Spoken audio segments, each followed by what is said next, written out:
Sunlight shimmered through the glass windows of a grand mansion, where Marcus Vance, a 38-year-old millionaire, lived a life of luxury but profound solitude. To those observing from the outside, Marcus's life seemed perfect. He possessed immense wealth, held significant power, and commanded respect in the business world. Yet the reality was entirely different. Within the vast expanse of his mansion, every corner echoed emptiness. Marcus lived surrounded by endless riches, but felt as though he truly owned nothing of real value. Marcus had once sought meaning in life through love, but both of his marriages had ended in failure. His first marriage was to a woman he thought he loved, but disagreements and the pressures of life drove them apart. The second time, he sought a more stable relationship, but his cold demeanor and controlling nature caused everything to fall apart. After those failures, Marcus concluded that love was nothing more than an illusion, a game of emotions he had no interest in playing anymore. However, one obsession continued to haunt him. Marcus did not want to leave this world without someone to inherit his legacy. Every night, as he sat alone in his office staring at the empty chair beside him, he could not shake the thought. He needed a child, a successor to carry on his bloodline and name. But building a family the traditional way was no longer an option. He refused to be tied down by emotions or the complications that came with a relationship. Marcus decided to do things his own way. To him, having a child did not need to be accompanied by love. It was akin to an investment, a project. All he needed was to find a woman willing to bear and deliver his child in exchange for a large sum of money and a secure future. Everything could be based on a contract. No emotions, no strings attached. That morning, Marcus drove his sleek luxury car through the bustling city streets. In his mind, he calculated the perfect approach to execute his plan. He needed a woman with nothing to lose, someone without connections or ties that could complicate matters. As he stopped at a red light near a downtown intersection, he noticed a girl sitting on the sidewalk, deeply engrossed in drawing on the pavement. The girl had disheveled brown hair and a face that revealed clear signs of exhaustion. Yet her eyes, though somewhat weary, shone brightly in a strangely captivating way. She seemed lost in her own world, oblivious to the chaos surrounding her. Marcus felt a twinge of irritation with himself for being drawn to the scene. Who sits on the street drawing as if nothing else exists? He wondered. When the light turned green, Marcus drove on, but the image of the girl lingered in his mind. Pulling into a nearby parking lot, he sat in his car, staring at the steering wheel. An idea struck him. Was she the one he had been looking for?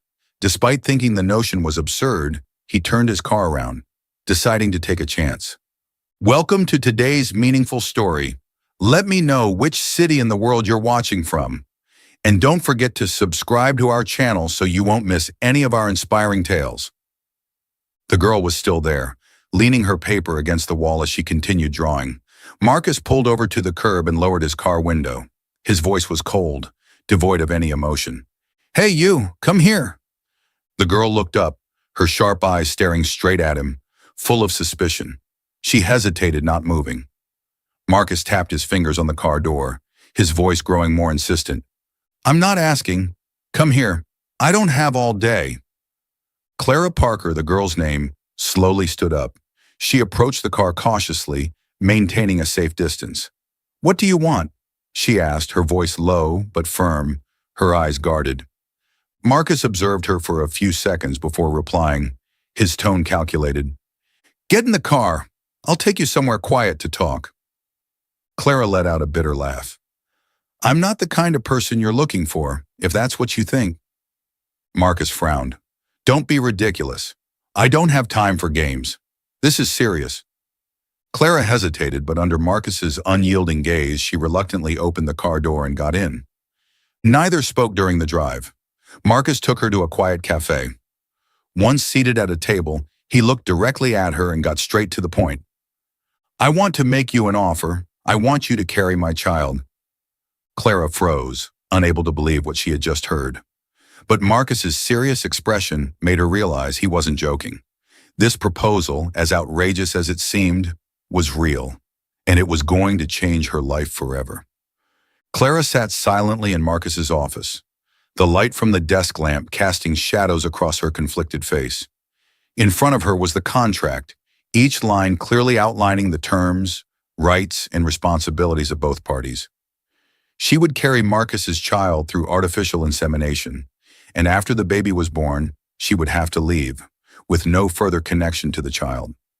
She would be well taken care of throughout the pregnancy.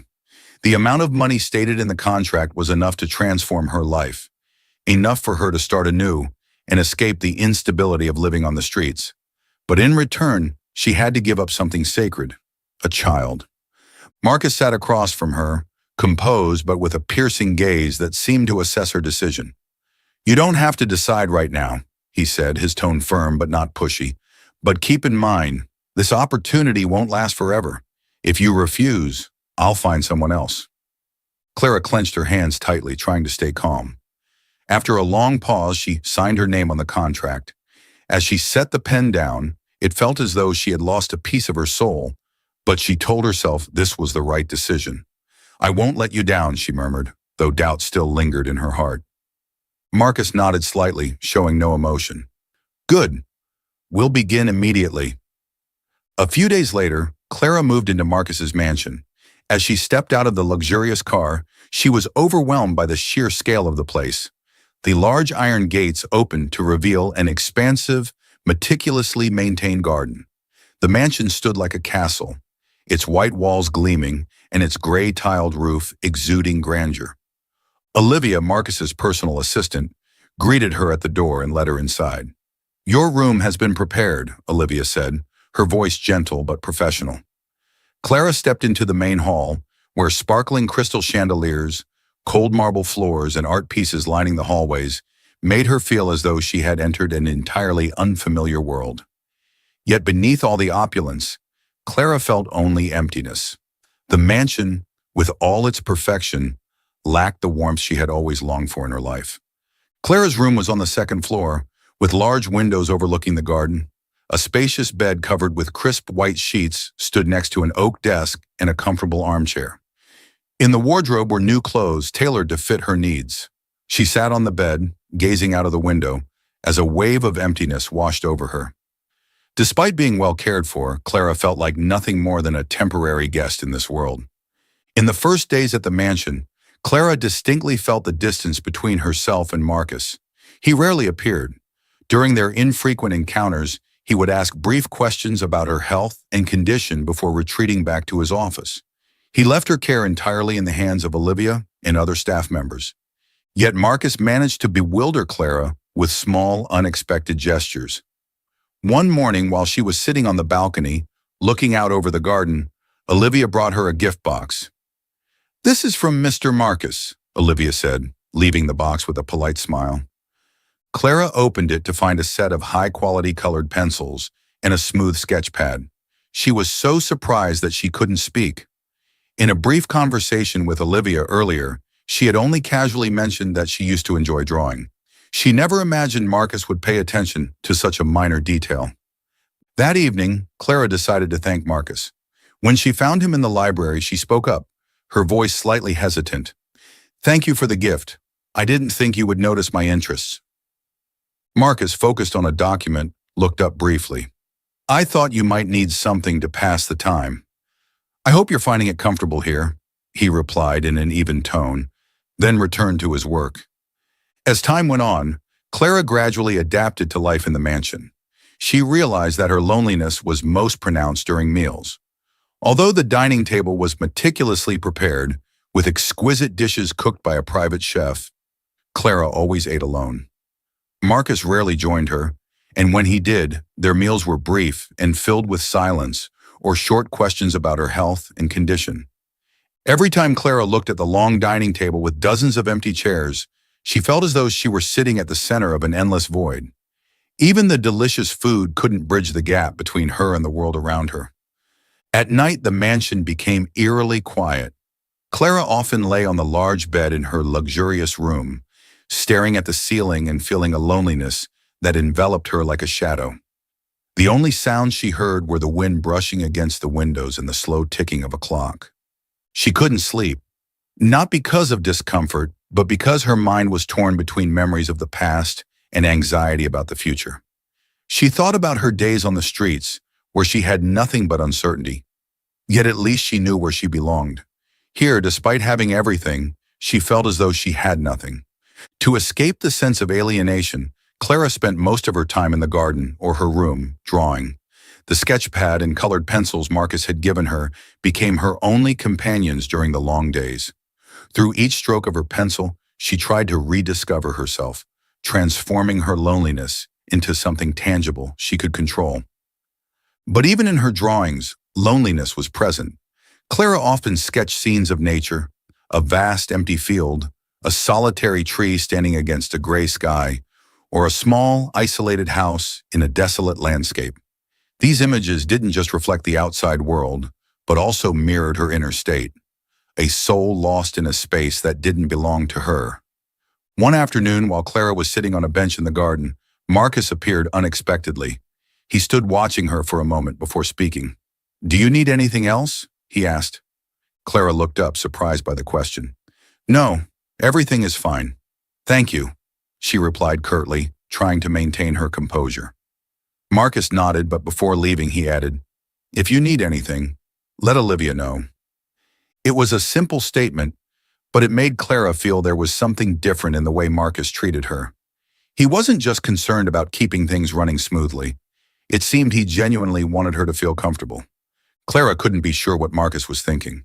She maintained an emotional distance, but his small gestures left her puzzled. She began to realize that this man, despite his cold and calculated exterior, might be hiding another side of himself that he had never revealed. But did that mean anything in a relationship built solely on a contract?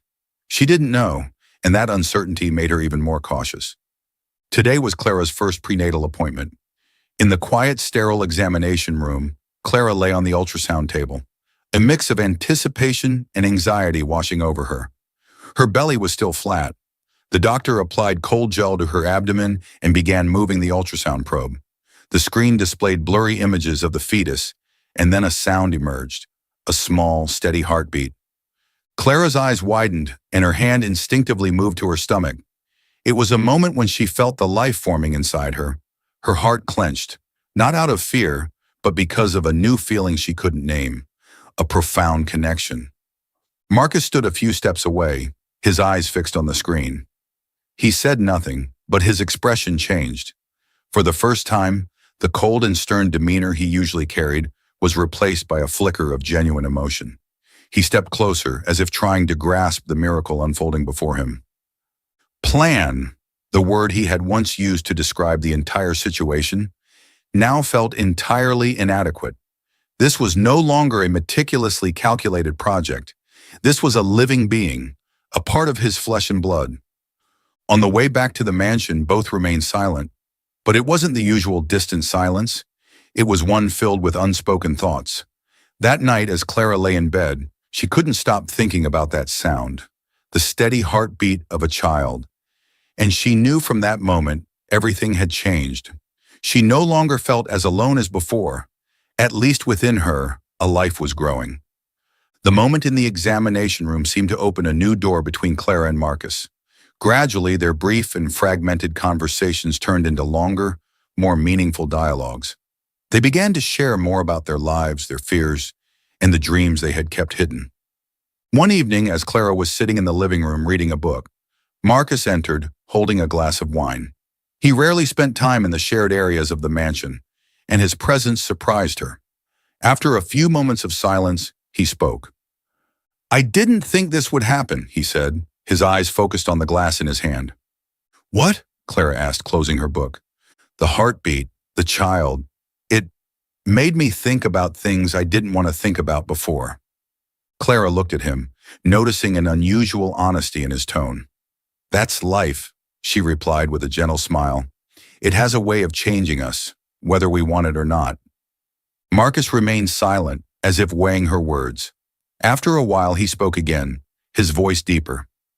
"I once tried to love, but feelings make everything complicated. They take away my ability to control. And when I lose control, I lose everything." Clara nodded, not interrupting. Life on the streets wasn't easy either, she said.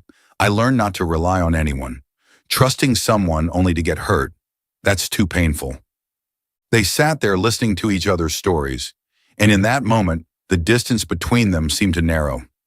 Clara realized that Marcus, behind his cold exterior, carried unhealed wounds of his own. And Marcus saw that Clara was stronger than he had ever imagined, not just because of the hardships she had endured, but because of how she faced life. Conversations like these began happening more frequently. Marcus listened as Clara recounted cold nights on the streets and the battles she fought to survive.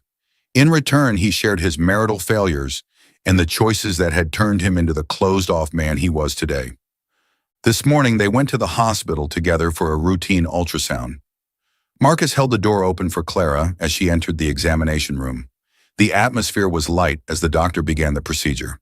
But then, the doctor paused, a wide smile spreading across his face. "Congratulations to both of you," he said. "You're having twins." Marcus froze, his eyes widening in astonishment. "Twins?" he repeated, as if to make sure he hadn't misheard. "That's right," the doctor said, pointing to the screen. "Two babies, both healthy." Clara glanced at Marcus, searching for his reaction, but Marcus said nothing. He just stood there, his eyes fixed on the screen displaying the image of two tiny fetuses moving gently. His heart, usually locked away behind a cold exterior, began to beat faster. Marcus stood motionless, unable to say anything further.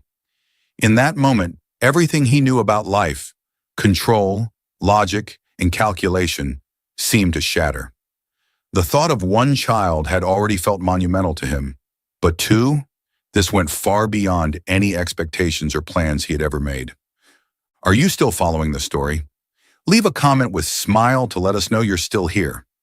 On the drive home, silence filled the car, but this time neither knew what to say. Clara felt her heart racing. Two babies, not just one, but two lives growing inside her. The joy of becoming a mother to twins overwhelmed her, yet it was accompanied by a creeping fear. This was all part of a plan. How could she bear to leave them when the time came? Marcus sat in the driver's seat, his eyes fixed on the road ahead, but his mind was in turmoil. The image of the two babies on the ultrasound screen played over and over in his head, along with questions he had never imagined confronting. He felt an immense responsibility he had never experienced before. He had once thought that having a child was merely a part of the plan to carry on his bloodline and legacy. But now, the idea of being the father of two children made him realize that this could no longer be just a plan.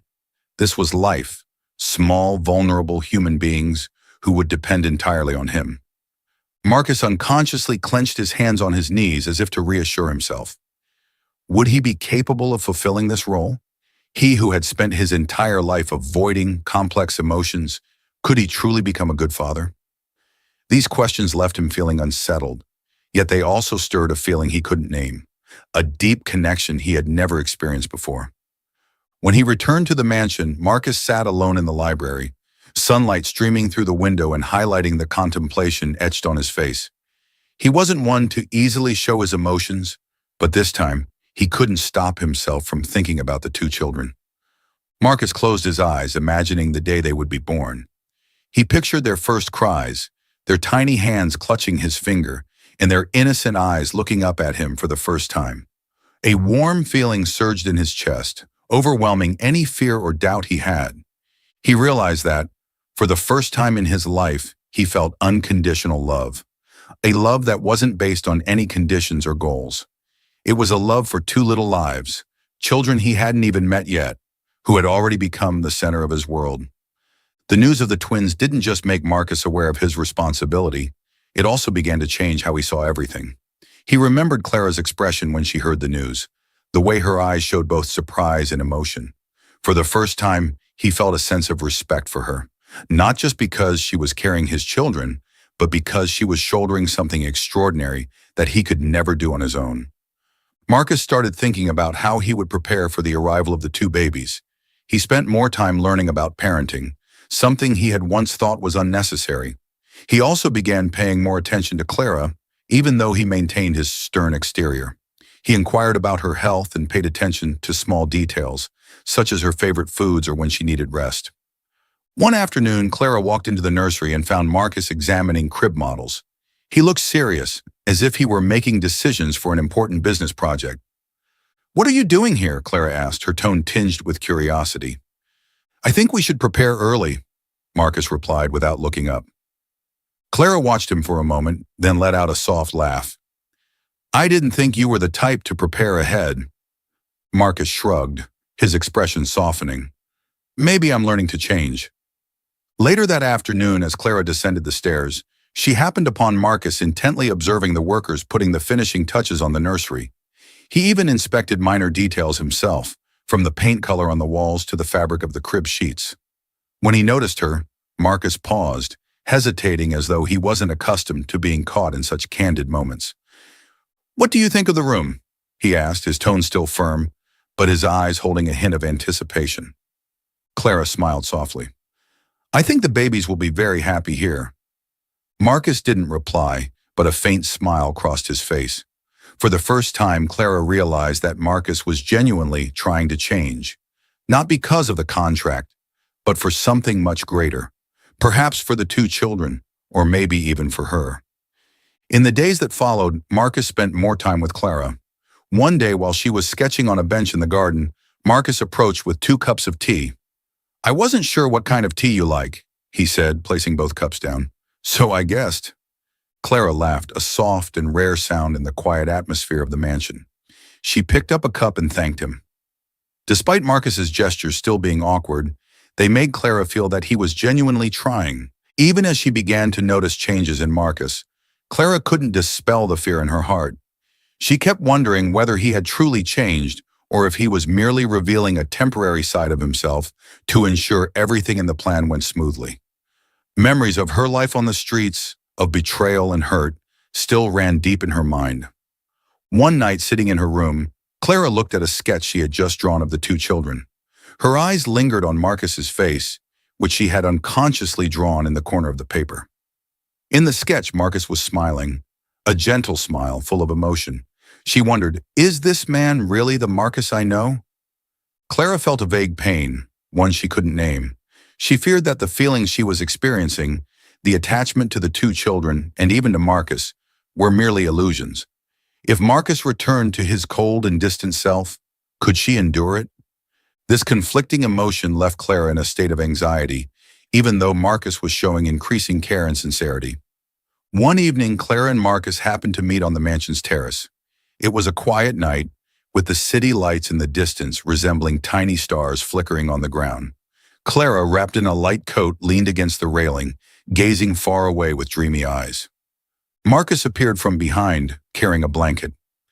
"You'll catch a cold if you sit like that," he said, gently draping the blanket over her shoulders. "Thank you," Clara murmured, pulling the blanket closer. The two stood in silence for a moment, only the sound of the wind passing by breaking it. "Did you ever think your life would turn out like this?" Marcus asked suddenly, breaking the quiet. Clara turned to look at him. "What do you mean?" Marcus gazed into the distance, his eyes far away. "You, the two children, Mr. All of this. I never thought I'd be here in this situation." Clara didn't respond immediately. She turned back to look at the city, her voice soft. "Neither did I.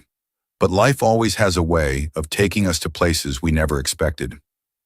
Marcus sat down beside her, his hands clasped, his voice low. "I've spent my entire life trying to control everything. Work, relationships, even my emotions. I thought if I could control it all, I wouldn't get hurt. But now," he paused, searching for words. "But now what?" Clara gently urged. Marcus sighed. "Your presence and the children's has changed me. I'm not sure I'm the same man I used to be anymore." Clara looked at him, her eyes reflecting an emotion she didn't want to acknowledge. "You don't need to change for me," she said. "But if you truly change, do it for yourself. And for the children." Marcus turned to her, his gaze filled with sincerity. "I'm trying, not because of the contract, not because of the plan, but because I've realized I want something real, a family." Marcus's words made Clara feel as though a small flame had ignited within her, but at the same time, fear still clung to her. Could what he said truly be lasting? Or was it only fleeting? Although she didn't fully trust him, Clara felt that this was the first time Marcus had truly opened up. And she knew no matter how scared she was, she couldn't stop her heart from feeling. That evening, the two of them sat on the terrace for a long time, sharing things they had never told anyone before. Marcus spoke of loss and loneliness he had never admitted to. Clara shared dreams she had once believed she could never reach. Under the dim light of the city, something deeper began to bloom. Not the forced connection of a contract, but a genuine bond. Marcus and Clara, both uncertain about the future, felt, at least in that moment, no longer alone. On a quiet morning, Clara woke with a strange sensation in her body. The dull ache in her abdomen made her realize that the day she had awaited and feared had arrived. As the pain intensified, she called for Olivia, and within minutes Marcus appeared, his face serious but his eyes filled with worry. "Get the car ready. We need to get to the hospital now," he ordered quickly as Olivia helped Clara into a seat. On the way to the hospital, Clara focused on breathing steadily, but the pain was a relentless reminder of the two little lives about to enter the world. Marcus sat beside her, his hand firmly gripping hers. It wasn't a habitual gesture. It was reassurance, a silent promise that he wouldn't leave her. "You'll be fine," Marcus said, his voice softer than it had ever been. "We'll get through this together." At the hospital, Clara was taken to the delivery room. She felt each wave of pain intensify, sweat beading on her forehead. Marcus, dressed in medical scrubs, stood beside her, holding her hand tightly as though he was her last anchor. "Don't give up," he said firmly. "You're stronger than you think." Clara, though in pain, gave a faint smile.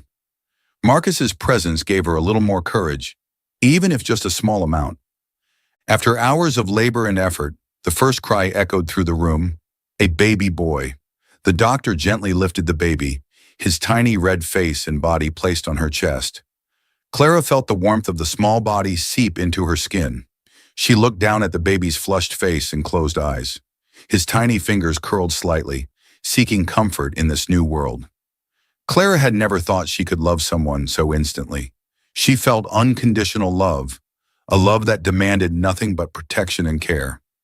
Tears welled up in Clara's eyes, spilling over without control. They weren't tears of pain or exhaustion, but of deep emotion. This child was a part of her, a life she had carried all these months. The connection was stronger than anything she had ever known. Just a few minutes later, the second cry rang out. A baby girl. Clara felt her heart expand even further. She hadn't thought it possible to love this much. When Marcus saw the two children, he stepped closer, his eyes fixated and emotional. When the doctor brought the first baby toward him, Marcus froze, his hands clumsy and unsure. Throughout his life, he had always been confident in any situation, but now in front of this tiny being crying in the doctor's arms, he felt unprepared and vulnerable. "This is your son," the doctor said, handing the baby to him. Marcus, with his usual composed demeanor, instinctively stepped back as if afraid he might harm the fragile child by simply touching him. But as his hands reached out to cradle the small body, everything around him seemed to pause. The baby, wrapped in a white blanket, his face red and tiny, began to calm as his cries softened. Marcus leaned in closer, gazing at his son, and for the first time, he felt something he had never experienced: instant, unconditional love. It wasn't part of a plan or a goal in life. This was life itself, a piece of him, a miracle he had never dared dream of. "This is your son," the doctor said, placing the baby in Marcus's hands. Marcus, with his usual composed demeanor, instinctively stepped back, as if afraid he might harm the baby just by touching him. But as his hands gently lifted the tiny body, everything around him seemed to stop. The baby, wrapped in a white blanket, his eyes closed and his flushed face peaceful, let out a soft cry that gradually faded. Marcus leaned closer to look at his son, and for the first time, he felt something he had never experienced before: immediate, unconditional love, without any reason or prerequisite. This wasn't part of a plan, nor a goal to be achieved. This was life itself, a part of him, a miracle he had never dared to dream of. "My child," he whispered, his voice thick with emotion. His hands, accustomed to signing significant deals, now held the baby with a tenderness as if even the slightest movement could shatter the fragile wonder in his arms. When the second cry echoed through the room, Marcus lifted his head, his eyes locked on the doctor. "The second baby?" he asked, his voice almost disbelieving. The doctor smiled and brought the baby girl forward. A healthy, beautiful baby girl. This time Marcus didn't hesitate. He extended his hands, gently taking her. As he gazed down, he saw her tiny face, her lips curling slightly as though she were smiling in her sleep. He bent his head and kissed her forehead lightly, a wave of emotions crashing over him, not fear or confusion, but a profound, quiet joy. Marcus looked down at both babies, one nestled in each arm. This feeling was unlike any success in business or the satisfaction of personal triumph. This was love. This was the true meaning he had never realized was missing in his life. "They're perfect," Marcus whispered, his hands steady yet tender, as he cradled both children. In that moment, he knew his life had irrevocably changed. This was no longer about legacy or a plan. This was family, something he never thought he could have. Clara was taken to her private room to rest after giving birth. Exhausted, she couldn't sleep. Her eyes kept drifting to the two babies sleeping in cribs beside her bed. They were tiny, fragile, and with each gentle breath, they imprinted an indescribable love deeper into her heart. But alongside that love, pain began to surface. Clara recalled the terms of the contract she had signed. She knew that under the agreement, she had no rights to the two children. Her role was complete. She had been the surrogate, and now it was time for her to leave. The conflicting emotions left Clara in a state of turmoil. How could she walk away from the two children she had carried and given birth to? But she also understood that trying to keep them would not only breach the contract, but also disrupt everything that had been agreed upon. That afternoon, Marcus came to visit Clara, his face filled with a gentleness she had never seen before. He held the twins, his eyes focused on their every tiny movement. Marcus glanced at Clara, who lay on the hospital bed, weary but with eyes full of love, as she watched him and the babies. In her gaze, Marcus saw a trust he had never believed he deserved. "Thank you," he said, his voice breaking. "Thank you for everything. I can never repay you enough." Clara didn't respond. She turned away, unwilling to let him see the tears threatening to fall. Marcus didn't notice the pain in her heart, or perhaps he did, but didn't know how to confront it. The day Clara had to leave the mansion came sooner than she expected. She spent her final morning beside the twins, stroking their tiny hands and imprinting every detail into her memory. Clara gently kissed each child on the forehead, feeling the softness of their skin against her lips. She whispered, as if speaking to herself, "I love you more than anything in this world. Even if I can't stay with you, you will always be a part of me." In that moment, Clara felt the deepest love she had ever known, while also facing the greatest pain. Yet she understood that these two children had given her something she had never had before, a reason to keep moving forward, no matter how difficult the road ahead might be. Olivia came to help her pack, her gaze gentle yet tinged with sadness. "Are you sure you want to leave?" Olivia asked softly. "I think Mr. Marcus might—" "No," Clara interrupted, her voice firm but filled with pain. "This is what I have to do." Clara descended the stairs, her eyes sweeping over every corner of the house she had grown accustomed to. In the grand foyer, Marcus stood waiting, his hands clasped behind his back, his expression stern, but his eyes holding something different. Beside him, Olivia carefully held the two sleeping babies. "Are you ready?" Marcus asked, his voice low, but unable to hide the tension. Clara nodded, unable to speak. She stepped forward, leaning down to kiss each child lightly on the forehead. When she straightened, she turned to face Marcus, ready to say goodbye. But before she could speak, Marcus suddenly pulled a stack of papers from his pocket, the contract they had both signed months ago. Without a word, he tore through the pages, the sound of ripping paper echoing in the quiet space. Clara froze, her eyes wide with shock. "What are you doing?" she asked, her voice trembling. Marcus didn't reply immediately. He looked deeply into her eyes, as if trying to convey everything he couldn't put into words. "I can't let you leave," he said, his voice hoarse but resolute. "This contract means nothing anymore." Clara shook her head, unsure how to react. What are you saying? This isn't what we agreed on. Marcus stepped closer, his gaze softening yet remaining intense. I know. I made all the rules. I did this because I thought I could control everything. But I was wrong, Clara. He paused, taking a deep breath as though summoning all his courage. You changed me. You're not just the woman who carried my children.